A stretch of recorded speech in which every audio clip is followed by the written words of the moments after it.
સર્વે વૈષ્ણવોને જય શ્રી ગોપાલ. પુષ્ટિ સંહિતા ગ્રંથ ભાગ 1 પાના નંબર 88 પરનો પ્રસંગ છે શ્રી યમુનાજીનું અનંત જૂથ. તેની શરૂઆત કરીએ. બોલ શ્રી ગોપાલ લાલ કી જય. આવા લીલાના જીવ આજે ભૂતલમાં ઘણા જ અવતર્યા છે તે વિનોદરાય જાણે છે. તે વિનોદરાય વિશાખાજીના સખી સ્વરૂપ છે. તે વિનોદરાય વિશાખાજીની સખી સ્વરૂપ માધવીજી છે અને બિહારીદાસ એ વિશાખાજીનું સ્વરૂપ છે. તે તેના અંગરૂપ આ માધવીજીનું સ્વરૂપ વિનોદરાય છે. તે ભગવદ્ રહસ્ય લીલાનો તેને ઘણો જ અનુભવ અને સાનુભાવ છે. હજી આગળ કોઈ જીવ શ્રીજીની લીલા ભૂતલમાં છે ત્યાં સુધી ઝવરલા જીવનું પ્રાગટ્ય થયા કરશે. ભૂતલમાં ભગવદ્ યશનો લીલાનો અનુભવ અને તેનું વર્ણન કરતા હશે તો તેવા અલૌકિક જીવમાં આ બધા લક્ષણો હશે. તેના ઉપરથી તે જીવના સ્વરૂપને જાણી શકાશે, પણ તે ઘણી જ દુર્લભ વાત છે. હરજી કહે છે, ધન્ય રાજ, તમારી કૃપા દ્રષ્ટિ થતાં અમોને અમારા પૂરવના સ્વરૂપનું જ્ઞાન થયું. અમારા પૂરવના સુકૃતનો પાર રહ્યો નથી. અમો તો તમારા ચરણની રજ સમાન તમારી દાસી છીએ. તો હજુ પૂરવ લીલાના બીજા જે જીવો ભૂતલમાં બિરાજે છે તેનું જ્ઞાન કૃપા કરીને પ્રસંગ કહો તો સાંભળવાની ઈચ્છા આપની દીનદાસીઓને છે. તો રાજ, આપની કાનેથી ગોપ્ય અને અંતરંગ લીલાના પ્રસંગ અમો સાંભળીને નિહાલ થઈએ અને તે પ્રસંગ સદા અમે ગોપ્ય રાખશું. તો કૃપા કરીને કંઈક કહો તો જાણ્યામાં આવે. ત્યારે હરિબાઈ ઘણું હર્ષ પામ્યા અને કહ્યું કે તમ પાસે ગોપ્ય નથી. તમે તો એ અંતરંગ લીલાના જીવ છો, જેથી તમોને કંઈક કહેવામાં બાધક નથી. હે અમારી અંતરંગ જૂથની સખી ગણો, સાંભળો. આપણા પ્રાણવલ્લભ એવા શ્રી યમુનાજીનું જૂથ અનંત છે. તે પ્રત્યેક જૂથની એક મુખ્ય સખીગણ છે. તેમાં ઠાકોરજીના 4 જૂથ મુખ્ય છે. તેમાં યમુનાજી મુખ્ય પ્રિયાના જૂથના સ્વામીની છે. તે યમુનાજીના જૂથમાંથી તેના શ્રી અંગમાંથી એક સખીમાંથી અષ્ટ સખીઓ પ્રગટ થયા છે અને તે અષ્ટ સખીઓમાંથી તેના શ્રી અંગમાંથી બીજી અષ્ટ સખીઓ પ્રગટ થઈ છે, જેથી અનંત જૂથ સામટું થયું છે. તેનો વિસ્તાર ઘણો બહોળો થયો છે, તેના પાર કોણ પામી શકે. આજે ભૂતલમાં તે બધા લીલાના જૂથના જીવનો વિસ્તાર પ્રગટ થયો છે. શ્રીજીની અલૌકિક દિવ્ય લીલા રસનો અનહદ આનંદ માણે છે, જે તે સર્વ લીલા પ્રકાર ભૂતલમાં શ્રીજીએ પ્રગટ કીધો છે. અને તેના યશનો વિસ્તાર પણ એટલો થયો છે, જે લખ્યામાં કે જાણ્યામાં આવે તેમ નથી. કારણ કે પ્રભુના ગુણ તો અપાર છે, પણ વિનોદરાય જેવા જાણ સુજાણ તેનો વિસ્તાર ગ્રંથે કરતા આવ્યા છે અને હજુ કરે છે. તેની વાણી ઘણી સરસ ને સલુની છે. રાઘવજી જાનીજીએ જે રસસાગર પુરુષોત્તમ પીઠિકા ગ્રંથ લખ્યો છે તે અતિ ગૂઢ ગ્રંથ છે. તે તાદર્શી અનુભવી જન સમજી શકે, બીજાની ચાંચ બુડે નહીં. કારણ કે તે લીલાનો પ્રસંગ ઘણો જ ગોપ્ય અને ઘણો વિસ્તારીને લખ્યો છે. ગ્રંથનો મર્મ સમજવો દોયલો છે. તેમાં ભાવરસ ઘણો અગાધ ભર્યો છે. તે જાનીજી વિશાખાજીની માલતીજીનું સ્વરૂપ છે. તેને ગોપ્ય લીલાનો અનુભવ શ્રીજીએ જે કહ્યો હતો તે તેણે વર્ણવ્યો છે. તે તેની સખીવૃંદ જે હતું તેણે જાણીને ઉષ્માપુરમાં લખ્યો હતો અને બિહારીદાસનો સૂત બનવારીએ લખ્યો હતો. તે માલતીજીની સખી ઉન્મોદા છે. તે તેનાથી પ્રગટી છે, તેથી તેને એ પ્રસંગની પ્રાપ્તિ થઈ છે. તેથી તેણે રસસાગર પુરુષોત્તમ પીઠિકા ગ્રંથનું નામ ધર્યું છે. તે પ્રમાણ ગ્રંથ આ માર્ગનો શ્રીજીની પ્રમેય લીલાનો છે. તેમાં શ્રીજીનું પ્રમેય બલ ઘણું જ વર્ણવ્યું છે. તે રસ અગાધ છે. અને કશળભાઈ, તે તમારા જૂથની મનમોદા સખીનું સ્વરૂપ છે. રામડ તે શ્રીમુખી સખીનું સ્વરૂપ છે. તે આમરણ મધ્ય રહે છે. આમ અમારા તથા લલિતાજીની અષ્ટ સખીનું જૂથ છે. કઈ સખીનો કયો અવતાર છે એ વાત અહીંયા કરી રહ્યા છે.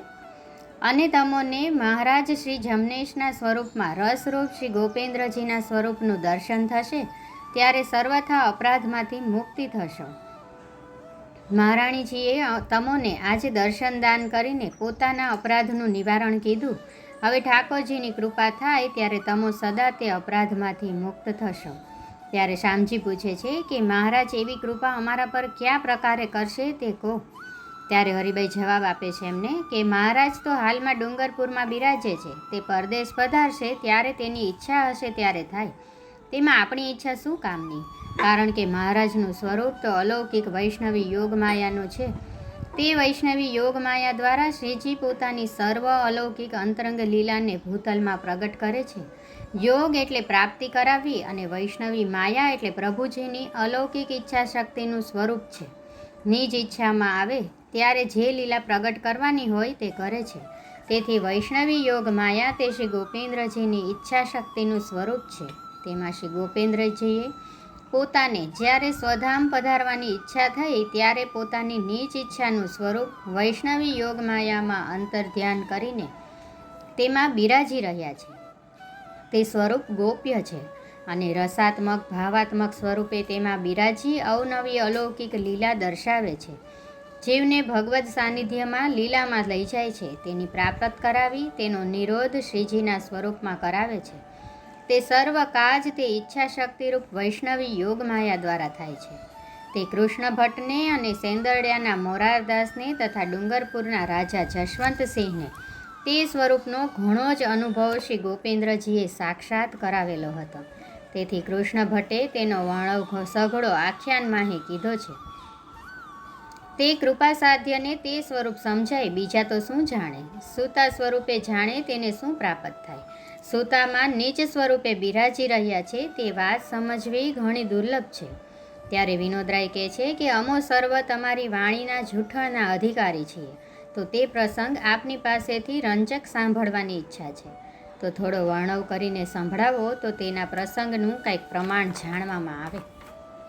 ત્યારે હરિબાઈ પ્રસંગ કહે છે કે પૂર્વે શરદ નિશામાં જે રાસ ખટમાસની રજની કરીને કીધો તે સર્વે વૈષ્ણવી યોગ માયા દ્વારા લીલા રસ સામગ્રી પ્રગટ કરીને કીધો. વૈષ્ણવી યોગ માયા દ્વારા બીજા ગોપિકાઓના સ્વરૂપ તેની જેવા પ્રગટ કરીને તેમને ઘરે મોકલ્યા અને નિજ સ્વરૂપ ગોપિકાઓ સાથે અખંડ રાસલીલા નિત્ય વ્રજમાં રાખી. તે અખંડ રાસ થયો. તે રાસના અધિપતિ શ્રી ગોપેન્દ્રજીનું સ્વરૂપ છે.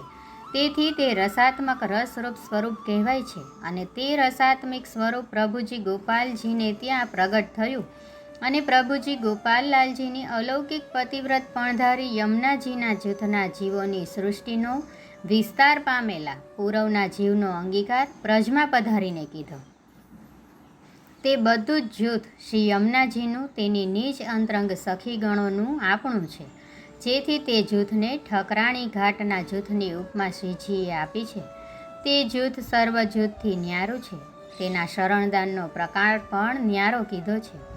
તે શ્રીજી તથા પંચ ભગવદીની કાનીથી થાય છે. તે જીવને શરણદાન આપણા જૂથનું થાય છે. તે જૂથનો અંગીકાર બીજા કોઈ સ્વરૂપથી થાય નહીં એવો પ્રકાર આપણા જૂથનો ન્યારો દિશે છે. તે બિહારીદાસે શ્રી ગોપેન્દ્રાષ્ટકમ કરીને સર્વ વર્ણવ કીધો છે. તેથી બધું જાણ્યામાં આવશે. તે એક પદ તને તે લીલાનું સંભળાવું છું.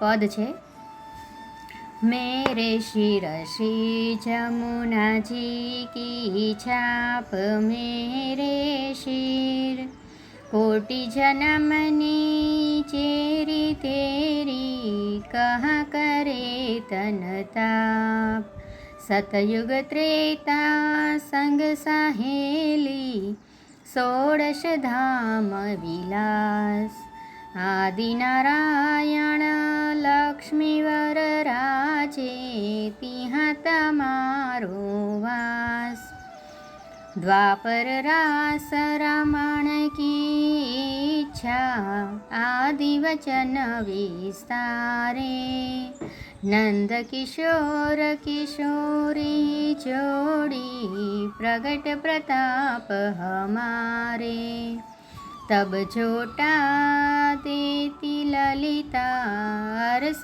બરસ રંગ ભીને જૂથ અનેક આદિ બચન કે કારણ સંગ સખી સબલીને ब्रज के भाग्य सदा प्रमोदित आदि वृंदावन धाम रास रच्यो है अविलंबन प्रगट पूरन काम रास रसिक की विधि कहाँ बरनु कहता न आवे पार इच्छायाति श्री गोपेन्द्र रूप की निज मन निर्धार रास एक खट मास संपूर्ण राख्यो रास को जोग ललिता दौड़ी कमला पद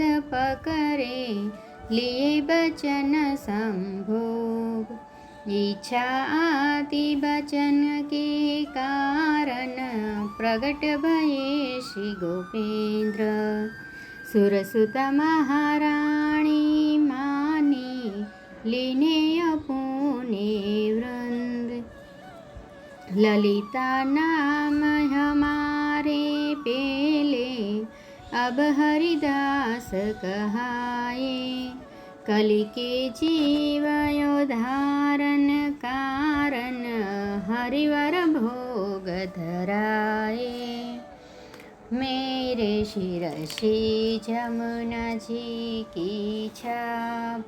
जय श्री गोपाल। હરજી કહે છે કે આ બધો લીલા પ્રકાર તમારી કૃપાએ અમારા જાણ્યામાં આવ્યો અને અમો તો આજે નિહાલ થઈ ગયા. સદા તમારા જેવા મહેદ કૃપાપાત્ર ભગવતીની ચરણરજ બનીને ભૂતલમાં રહીએ, જેથી અમને માન મદ ન થાય. એની કૃપાની ઝાંખી સદા અમને થતી રહે. આ સિવાય બીજી ઝાઝી શું અપેક્ષા અમને હોય? તમ થકી અમારો નિસ્તાર છે. લીલાનો અધિકાર પણ તમ થકી અમને પ્રાપ્ત થશે એવું દ્રઢ અમોને મનમાં થયું છે. સાક્ષાત લીલાના અનુભવથી બીજું ઝાઝું પ્રમાણ શું હોઈ શકે? આમ કહીને હું તથા સામજી હરિબાઈના ચરણમાં ઢળી પડ્યા અને વિનોદરાયે અમને બેઠા કરીને ભેટી પડ્યા. અમને ઘણું રોમાંચ થયો. અમોને ઘણું ગોપ્ય વાત રાખવા કહ્યું. તે આજે પાંચા બાબા તમારી કાનેથી તમ પાસે પ્રગટ જેટલું હતું તે કીધું. તે વાતનો પ્રસંગ મળતા પ્રસંગ થયો. અમારું ધન્ય ભાગ્ય આજે તમે વડું કીધું. પાંચાભાઈ આ પ્રસંગ સાંભળીને ઘણું જ દોયલા થયા, વિહવળ બની ગયા અને કહ્યું કે હરજી શામજી, તમે તો વડા ભાગ્યના ધણી છો, તેમાં શું કહેવાનું છે?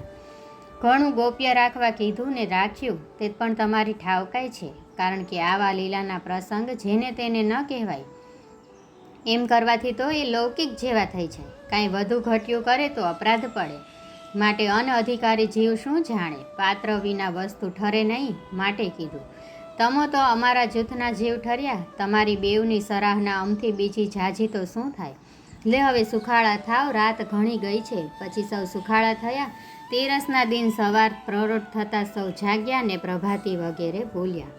આ વાર્તા પ્રસંગ અહીંયા પૂર્ણ થાય છે. મારી ભૂલચૂક થતી હોય એ ક્ષમા કરશો. સર્વે વૈષ્ણવોને જય શ્રી ગોપાલ.